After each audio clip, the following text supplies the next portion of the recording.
Jussie Smollett was released from jail Wednesday after an appeals court agreed with his lawyers that he should be free pending the appeal of the conviction for lying to police about a racist and homophobic attack. I am not suicidal. Stop laughing about black. I am not suicidal, and I am innocent. I could have said that I was guilty a long time ago.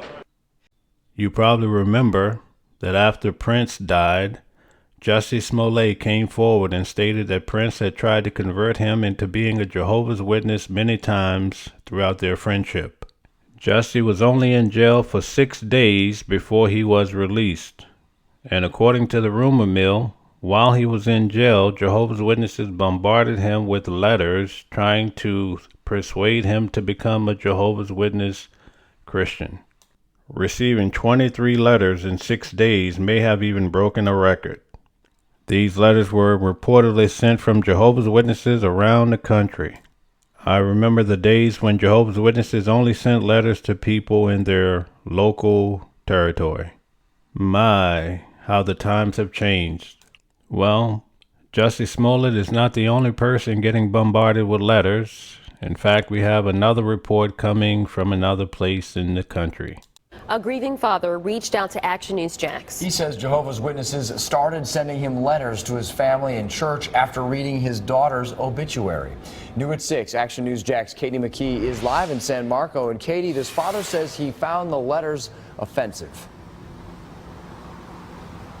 Yeah, John, and he also described them as inappropriate. He received the first one to his home only weeks after his daughter had passed away and received the second to his church here in San Marco.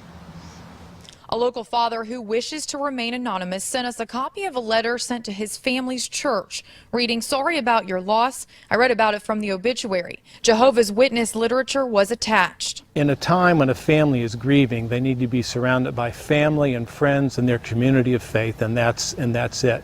It's not a time for a person to proselytize, their views. He tells me it's the second time his family received a letter like this. Something similar came to his home in January, shortly after he lost his daughter. We found a tract from the Jehovah's Witnesses that I thought was just horribly inappropriate. The most recent letter was signed by an Eva Robinson. We went to the return address listed. She didn't want to be shown on camera, but agreed to answer some of our questions. What is the overall purpose of them getting this pamphlet? If they belong to a Presbyterian church. That doesn't matter. We are not trying to change anybody's religion.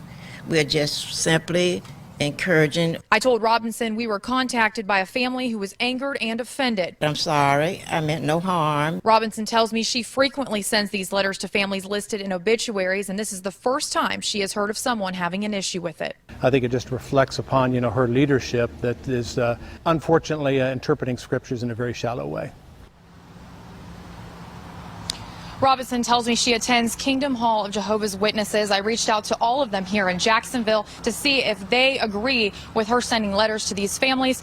I did not hear it back. Reporting from San Marco, Katie McKee, CBS 47 Action News Jax.